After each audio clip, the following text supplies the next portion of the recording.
अस्सलाम वालेकुम नाजरीन, आप देख रहे हैं सवेर न्यूज़। मैं हूं आपकी होस्ट फराह अहमद। 12 बजे की हेडलाइंस का आगाज करते हैं।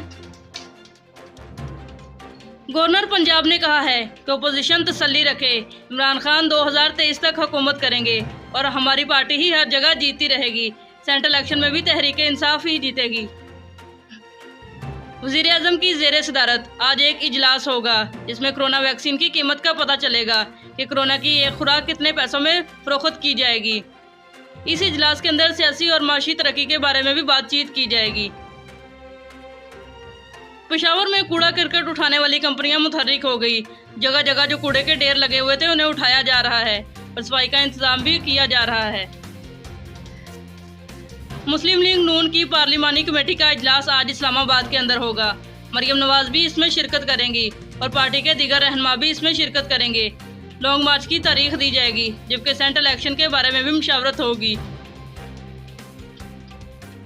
कुछ गिरोह पड़ोसी मुल्क के साथ मिलकर उनकी हिमायत कर रहे हैं और मुल्क में मसाइल पैदा कर रहे हैं। ऐसे गिरोह हमेशा ही दूसरे मुल्क के साथ बातचीत करने में आगे रहे हैं।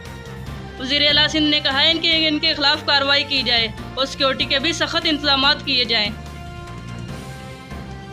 मुल्क भर में 24 घंटों में 23 अफराद इंतकाल कर गए। 24 घंटों के अंदर 1600 नए केसेस रिपोर्ट हो चुके, जबकि कोरोना की मजमूई शरह 4.4 तक पहुंच गई। हैदराबाद और एबटाबाद के अंदर कोरोना की शरह सबसे ज़्यादा रही।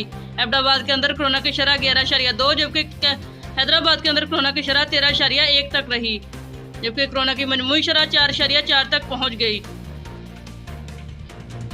पाकिस्तान ने भी चीनी कंपनी से कोरोना वैक्सीन मंगवाने की हामी भर दी।